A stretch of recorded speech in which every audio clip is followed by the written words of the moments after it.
So it's time for another installment of Exploring Atlas Shrugged.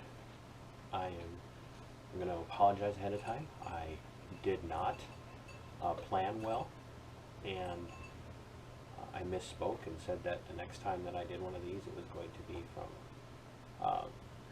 the trial of Hank or Henry Rearden. And as I was perusing the material of the book and trying to decide exactly where to start, I decided I was going to share a excerpt, and it's a longish piece, of a conversation between Francisco Danconia and Mr. Rearden instead. And this is before Hank or Henry goes to trial. And it actually, while the subject matter that they're discussing is mostly in relation to economic Marxism, there is something else going on in there too, and part of the timeliness of what the two characters discuss has very deep and powerful implications for today, for what we're seeing today. And so I'm going to set this up a little bit, and then I'm going to kind of launch into the dialogue between these two. And again, this is kind of an expository, an expositional dialogue between Henry and Francisco, and the author, Ms. Rand, uses these two-dimensional characters, or even these single-dimensional characters, to really communicate her experience, what she saw as a coming future threat to the people of the United States. So here we go. In this scene, what we see is Francisco challenging Henry, Hank, and challenging the way he thinks, because his partner in crime was Ken Danager. Ken has disappeared, as so many other entrepreneurial industrialists have done thus far in Atlas Shrugged. The world is losing all of its best people. No one knows where they're going. People are assuming that they've committed suicide, that they've been kidnapped, murdered, whatever the speculation might be. But they've disappeared, and they are causing an uproar because they're the producers. These are the people that produce jobs. These are the people that produce a strong economy, and these are the people that have actually made it possible for the Marxists to take over and begin to do the things that they're doing. And so Ken has disappeared. Hank's about to go on trial very, very soon, and within days or hours, depending on how you read the book. And Francisco approaches Hank and challenges him, and so we're going to take off at the beginning of their conversation. Let's see what I'm going to start. Taut like a string, pulled by anger against the impertinence at one end and by admiration for the frankness at the other, Rearden answered, "I'll admit it if you wish. What should it matter to me that you know it?"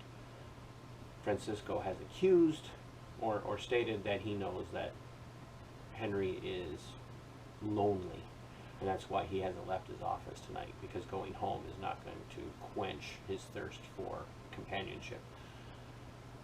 That I know and care, Mr. Rearden. I'm the only man around you who does. Why should you care, and why should I need your help tonight? Because it's not easy to have to damn the man who meant most to you.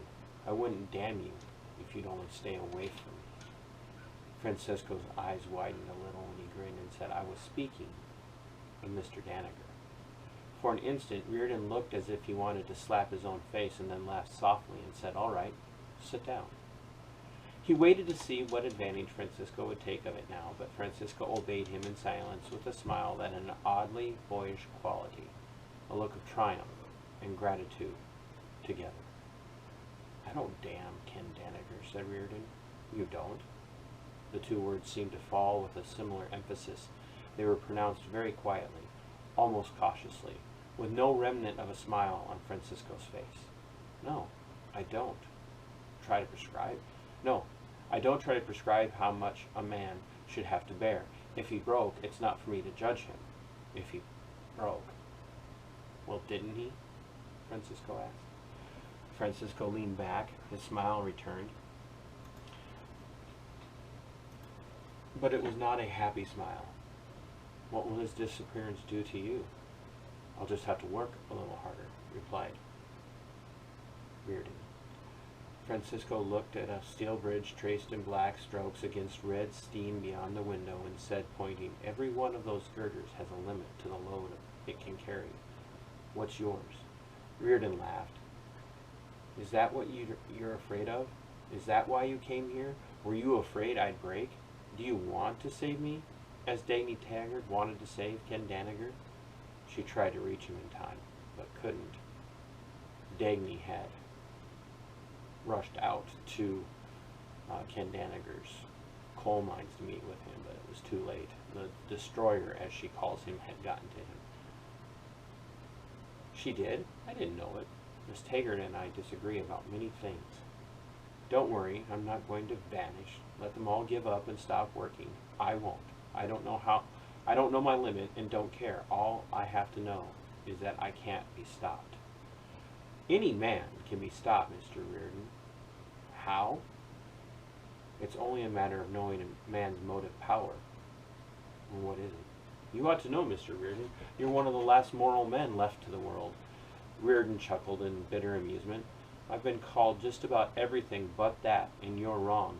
You have no idea how wrong. Are you sure? Francisco asked. I ought to know. Moral? What on earth made you say it? Francisco pointed to the mills beyond the window. This. For a long moment, Rearden looked at him without moving, then asked only, what do you mean? If you want to see an abstract principle such as moral action in material form, there it is.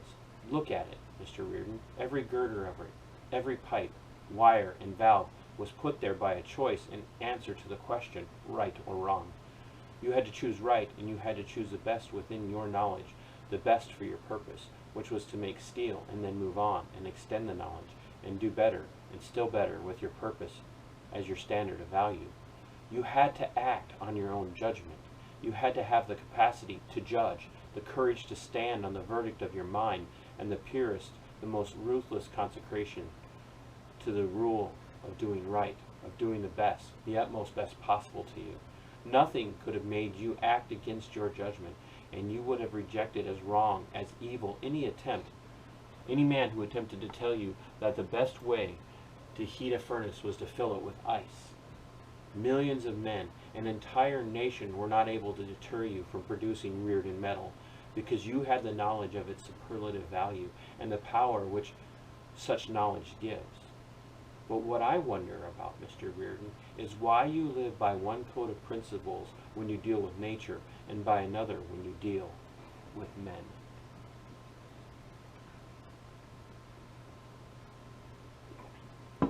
Rearden's eyes were fixed on him so intently that the question came slowly, as if the effort to pronounce it were a distraction. What do you mean? Why don't you hold to the purpose of your life as clearly and as rigidly as you hold to the purpose of your mills? Rearden asked again, what do you mean? You have judged every brick within this place by its value to the goal of making steel. Have you been as strict about the goal which your work and your steel are serving? What do you wish to achieve by giving your life to the making of steel? By what standard of value do you judge your days? For instance, why did you spend 10 years exacting effort to produce Rearden metal? Rearden looked away, the light slumping movement off of his shoulders like a sigh of release and disappointment. If you have to ask that, then you wouldn't understand. If I told you that I understand it, but you don't, would you throw me out of here? I should have thrown you out of here anyway, so go ahead, tell me what you mean. Are you proud of the rail of the John Galt line, Mr. Rearden? Yes. Francisco. Why? Because it's the best rail ever made. Francisco. Why did you make it? Rearden. In order to make money. Francisco. There were many easier ways to make money. Why did you choose the hardest? Rearden says. You said it in your speech at Taggart's wedding. In order to exchange my best effort for the best effort of others.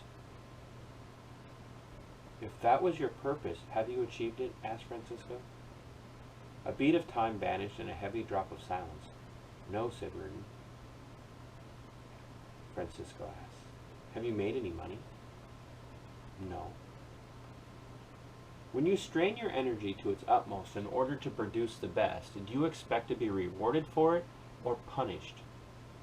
Rearden did not answer. By every standard of decency, of honor, and justice known to you, are you convinced that you should have been rewarded for it? Yes, said Rearden, his voice low. Then if you were punished instead, what sort of code have you accepted? Rearden didn't answer. It is generally assumed, said Francisco, that living in a human society makes one's life much easier and safer than if one were left alone, to struggle against nature on a desert island. Now, wherever there is a man who needs or uses metal in any way, Rearden metal has made his life easier for him. Has it made yours easier for you? No, said Rearden, his voice low. Has it left your life as it was before you produced the metal?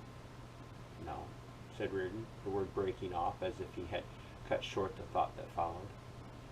Francisco's voice lashed at him suddenly as a command. Say it! It has made it harder, said Rearden tonelessly. Then you felt proud of the rail of the John Galt line, said Francisco. When you felt proud of the rail of the John Galt line, said Francisco, the measured rhythm of his voice giving a ruthless clarity to his words. What sort of men did you think of? Did you want to see that line used by your equals, by giants of productive energy such as Ellis Wyatt, whom it would help to reach higher and still higher achievements of their own? Yes, said Rearden eagerly. Did you want to see it used by men who could not equal the power of your mind, but who would equal your moral integrity, men such as Eddie Willers, who could never invent your metal, but who would do their best work as hard as you did, live by their own effort, and riding on your rail, give a moment's silent thanks to the man who gave them more than they could give him? Yes, said Rearden gently. Did you want to see it used by whining rotters who never rouse themselves to any effort, who do not possess the ability of a filing clerk, but demand the income of a company president, who drift from failure to failure and expect you to pay their bills, who hold their wishing as an equivalent of your work and their need as a higher claim to reward than your effort, who demand that you serve them, who demand that it be the aim of your life to serve them, who demand that your strength be the voiceless, rightless, unpaid, unrewarded slave of their impotence, who proclaim that you are born to serfdom by reason of your genius, while they are born to rule by the grace of incompetence. That yours is only to give, but theirs only to take, that yours is to produce, but theirs to consume, that you are not to be paid, neither in matter nor in spirit, neither by wealth nor by recognition, nor by respect, nor by gratitude, so that you would ride on your rail. so that they would ride on your rail and sneer at you and curse you, since they owe you nothing, not even the effort of taking off their hats, which you paid for. Would this be what you wanted? Would you feel proud of it? I'd blast that rail first, said Rearden, his lips white. Then why don't you do it, Mr. Rearden? Of the 3 kinds of men I described, which men are being destroyed and which are using your line today?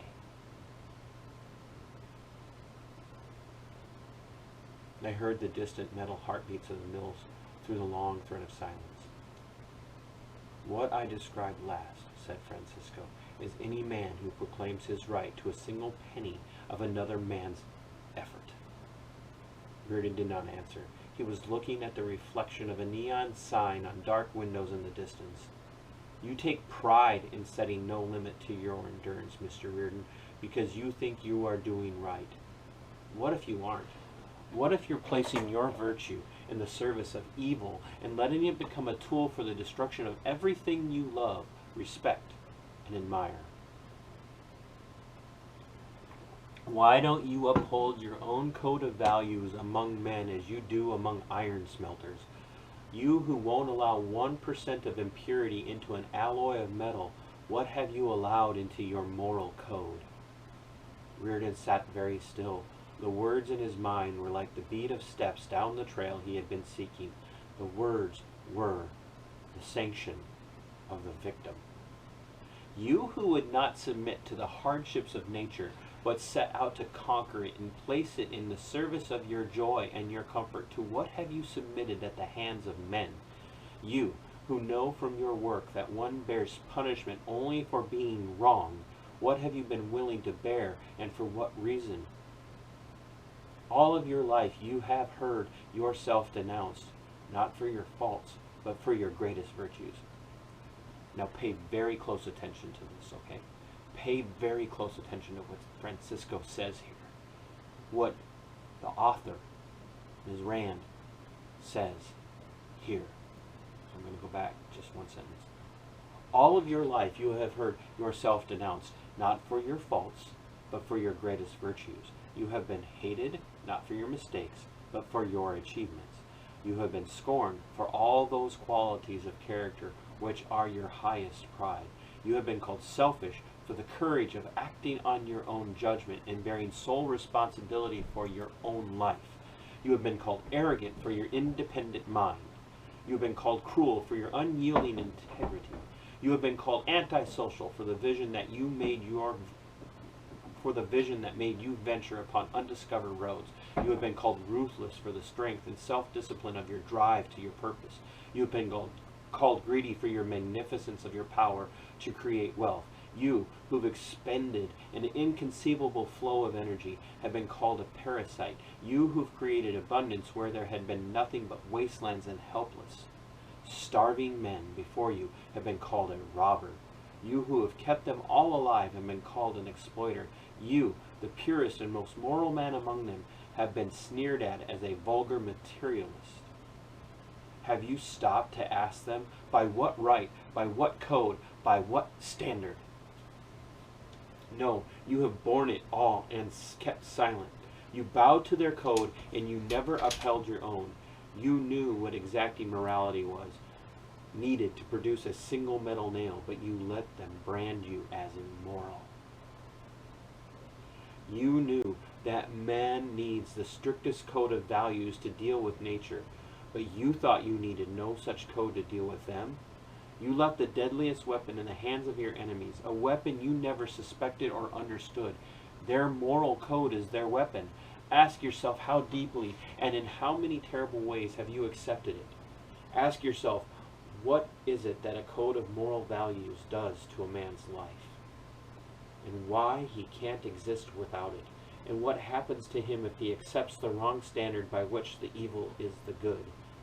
Shall I tell you why you're drawn to me, even though you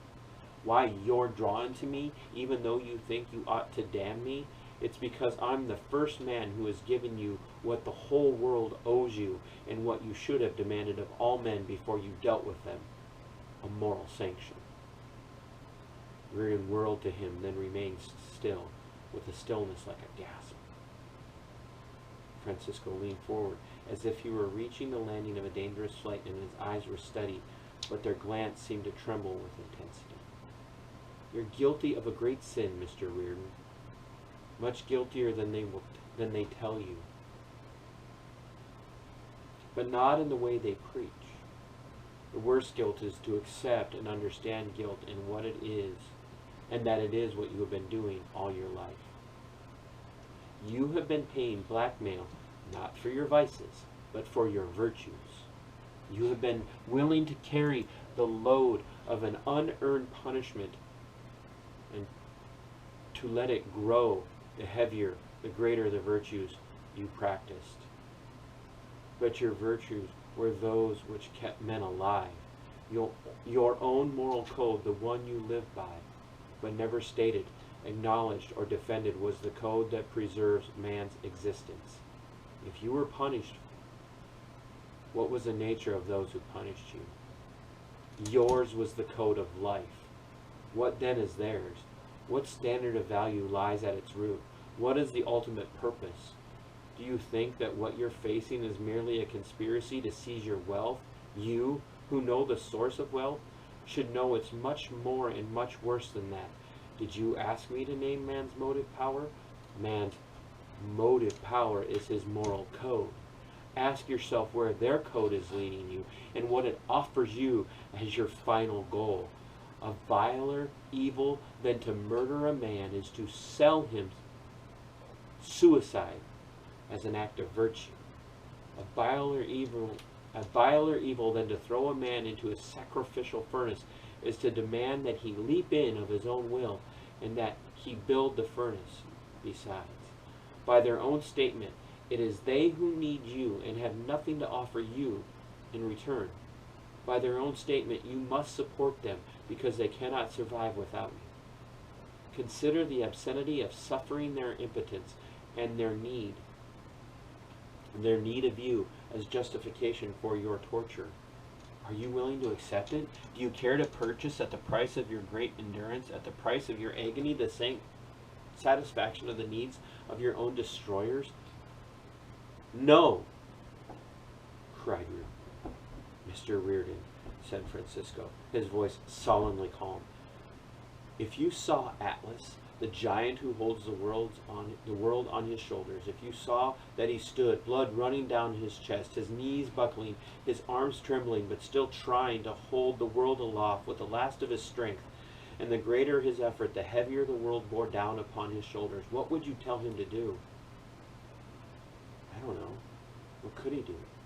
What would you tell him? Rearden asked. Francisco replied. To shrug.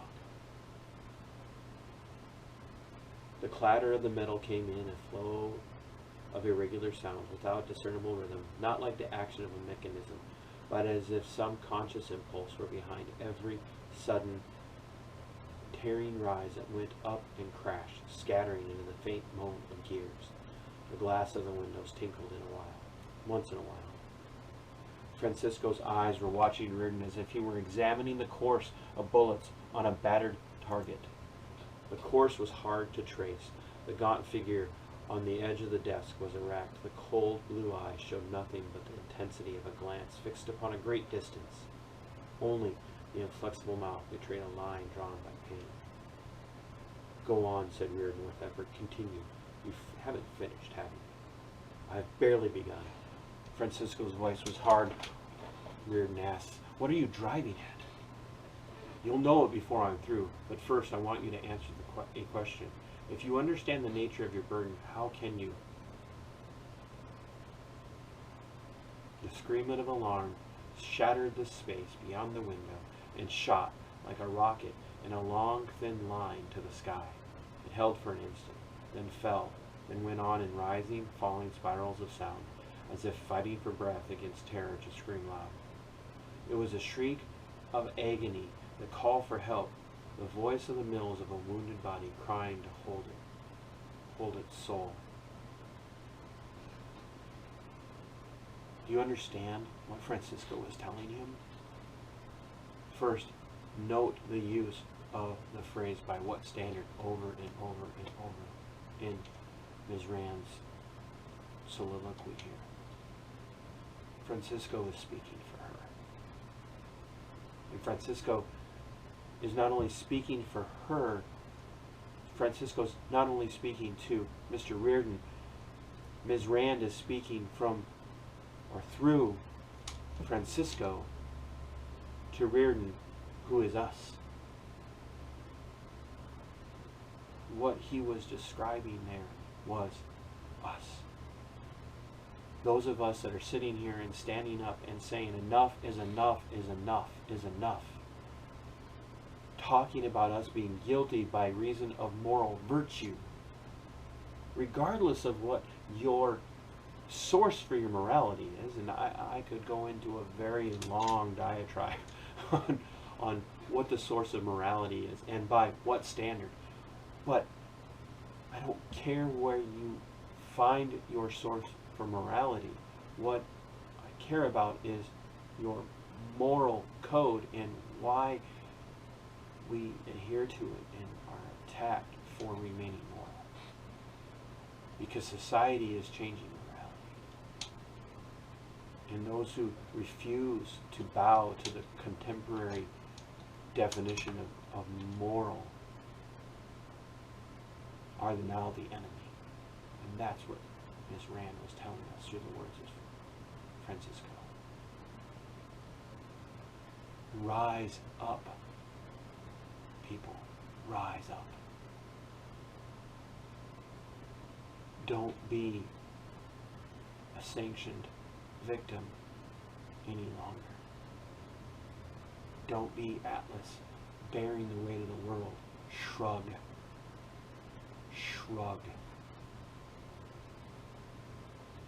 Resist the despots and the tyrants who live off of making you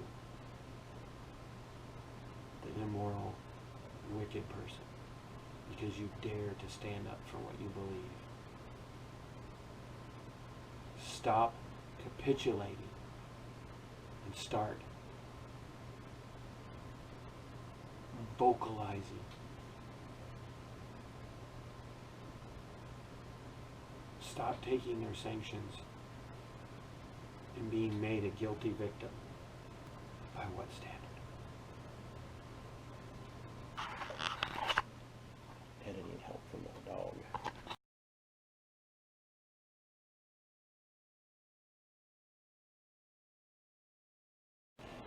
As always, thanks for watching the video. Thanks for being open-minded. Thanks for listening. I would ask that over here in the corner, somewhere on your screen, you hit the subscribe button. It's important, not for me, but because mainstream media, legacy media, isn't going to get the word out. They're not going to let people who don't toe the established line speak. So for the sake of liberty and for the sake of the defense of this nation, small little independent voices like mine need to be heard, especially the interviews.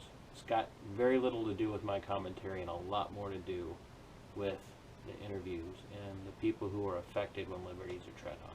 So once again, hit the subscribe button, like, subscribe, and share. Thank you very much.